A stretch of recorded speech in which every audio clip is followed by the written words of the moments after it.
नमस्कार दोस्तों and welcome to जी चिल्स। आइए इस रिपोर्ट को देखते हैं। 114 विमान डील के लिए भारत आ रहे हैं अमेरिकी लड़ाकू विमान F-15। फ्रांस में मचा कोहराम। भारत के इस बड़े एहसान को सदियों तक भूल नहीं पाएगा इजराइल। 1100 से ज्यादा हज यात्रियों की मौत पर सऊदी अरब ने पहली बार तोड़ी चुप्पी। मक्का में लगा लाशों का अंबार। अंतरिक्ष में फंसी सुनीता विलियम्स, वापस आना हुआ मुश्किल। आपकी दुआओं की जरूरत। मुकेश अंबानी के 15,000 करोड़ वाले घर से भी महंगे घर में रहता है यह भारतीय क्रिकेटर। नाम जानकर सब हैरान। सानिया मिर्जा और मोहम्मद शमी की शादी को लेकर आई नई अपडेट। इन सब खबरों के अलावा जानेंगे और भी बहुत कुछ, लेकिन आगे बढ़ने से पहले मैं आप सभी के लाइक और कमेंट के लिए दिल से शुक्रिया अदा करना चाहता हूं। अगस्त 2024 में मल्टीनेशनल एयर एक्सरसाइज तरंग शक्ति में अमेरिका अपने अत्याधुनिक fighter jet F-15EX strike eagle को लेकर आ रहा है। यह fighter jet air to air combat और लंबी दूरी के सटीक हमलों के लिए बेहतरीन है। बोइंग ने भारत को इसे कम कीमत में खरीदने का ऑफर दिया है, जिसमें भारत अपने हिसाब से हथियार लगा सकता है। यह खबर फ्रांस और जर्मनी जैसे देशों के लिए बहुत बड़ा झटका है। इजराइल का हथियार निर्यात रिकॉर्ड। भारत बना सबसे बड़ा ग्राहक। युद्ध के समय भारत ने की इजराइल की मदद। इजराइल ने 2023 में 13.1 अरब डॉलर के हथियार निर्यात किए, जिसमें भारत शीर्ष ग्राहक है। इसमें Barak missile system, arrow air defence system और ड्रोन शामिल है। इजराइल का 48% निर्यात एशिया और प्रशांत महासागर के देशों में हुआ है। गाजा युद्ध के बावजूद यह रिकॉर्ड बना। युद्ध के कारण कोलंबिया और फ्रांस ने इजरायली हथियारों पर रोक लगाई है, लेकिन भारत ने इस मुश्किल घड़ी में अपना फर्ज निभाया है। हज के दौरान 1100 से ज्यादा मौतें। सऊदी सरकार ने दी सफाई। सऊदी अरब में हज के दौरान भीषण गर्मी के कारण 1100 से ज्यादा लोगों की मौत हो गई। सऊदी सरकार ने इन मौतों के लिए खुद को जिम्मेदार ठहराने से इनकार किया है और लोगों के गलत निर्णयों को दोषी ठहराया है। उन्होंने बताया कि 18 लाख लोगों ने हज में हिस्सा लिया, जिसमें 16 लाख विदेश से आए थे। मरने वालों में आधे से ज्यादा मिस्र के थे। सऊदी के इस लापरवाही के लिए आप क्या कहना चाहेंगे, नीचे कमेंट में बताएं। दुनिया की सबसे बड़ी सैन्य शक्तियां जैसे रूस, इजराइल, जापान और ताइवान सैनिकों की कमी का सामना कर रही है। अमेरिकी युवा भी लड़ने के इच्छुक नहीं है। इसके विपरीत पाकिस्तानी युवा सेना में जाने के लिए उत्साहित है, जिसमें पाकिस्तान इस संकट से अछूता है। आखिर क्यों पाकिस्तान की युवा सेना में जाने के लिए बेचैन है, आप अपनी राय बताएं। ISS पर मौजूद सुनीता विलियम्स और अन्य क्रू के सदस्यों की वापसी में देरी हो गई है।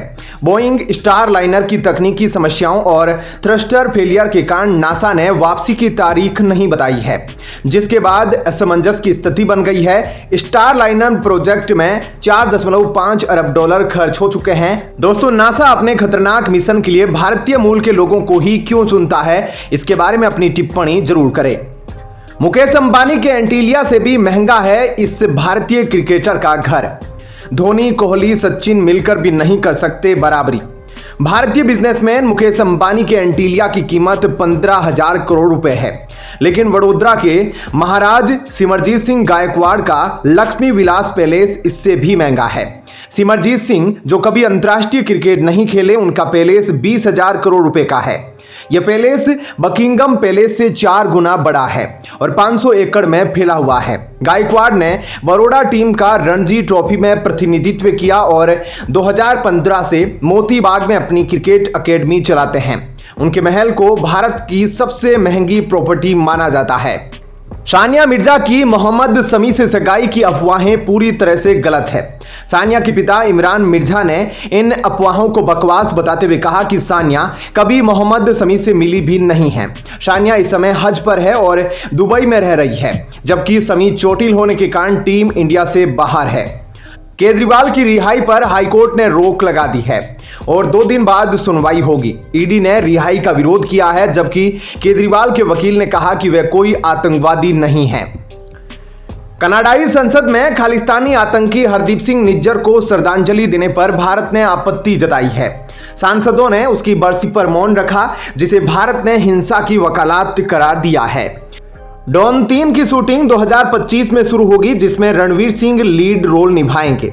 फरहान अख्तर ने कंफर्म किया है कि फिल्म की शूटिंग लंदन और जर्मनी में होगी। इसके साथ ही फरहान की फिल्म जी ले जरा भी जल्द शुरू होगी।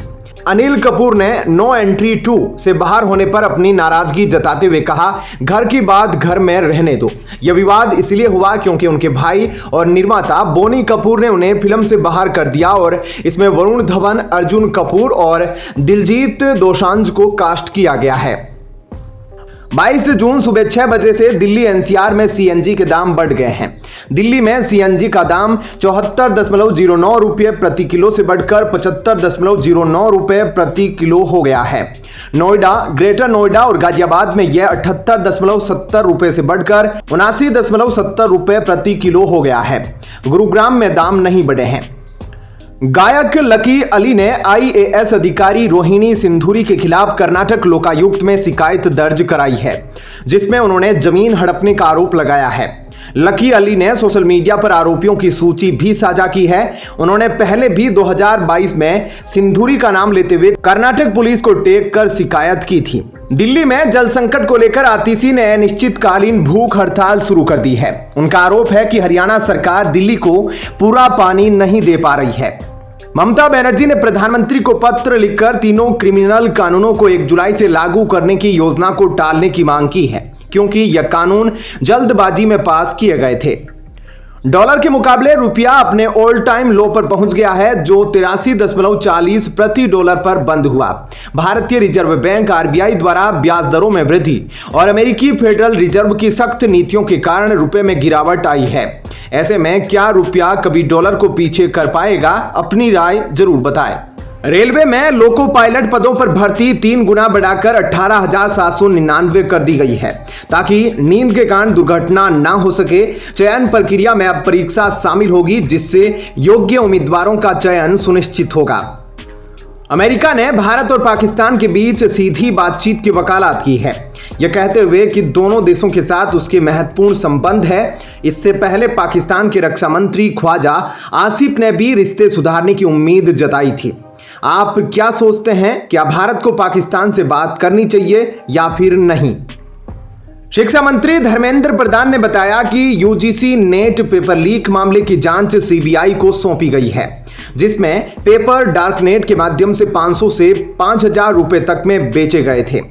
अडानी पोर्ट्स 24 जून से सेंसेक्स में शामिल होगी, जिससे यह अडानी समूह की पहली कंपनी बनेगी जो सेंसेक्स का हिस्सा बनेगी।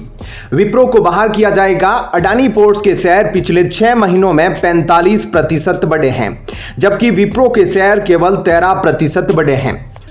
अरबपति हिंदुजा फैमिली के 4 सदस्यों को स्विट्जरलैंड में नौकरों के शोषण के मामले में 4.5 साल की सजा मिली है। इसमें प्रकाश हिंदुजा, उनकी पत्नी और उनके बेटे बहू शामिल है। यूजीसी ने 157 डिफॉल्टर यूनिवर्सिटी की सूची जारी की है, जिसमें मध्य प्रदेश की 16 यूनिवर्सिटीज भी शामिल है। इन यूनिवर्सिटीज पर नियमों के उल्लंघन का आरोप है। मध्य प्रदेश, झारखंड समेत 6 राज्यों में मानसून की एंट्री हुई है। जून में अब तक 73 मिलीमीटर बारिश दर्ज की गई है, जो सामान्य से 17% कम है। पहले नीट में धांधली और अब यूजीसी नेट रद्द होने के कारण नेशनल टेस्टिंग एजेंसी एनटीए की कई खामियों को उजागर किया है, जिससे इन परीक्षाओं की विश्वसनीयता पर सवाल उठ रहे हैं। दोस्तों, इस वीडियो में फिलहाल इतना ही। इसी तरह की डेली वीडियो कंटिन्यू रखने के लिए हमें आपके समर्थन की जरूरत है। कृपया इस वीडियो को ज़्यादा से ज़्यादा शेयर कीजिए और उम्मीद करते हैं कि आप इस वीडियो पर कम से कम 1000 लाइक देंगे। आप देख रहे थे जी चिल्स। जल्द पूरे होंगे आपके व्हील्स। धन्यवाद।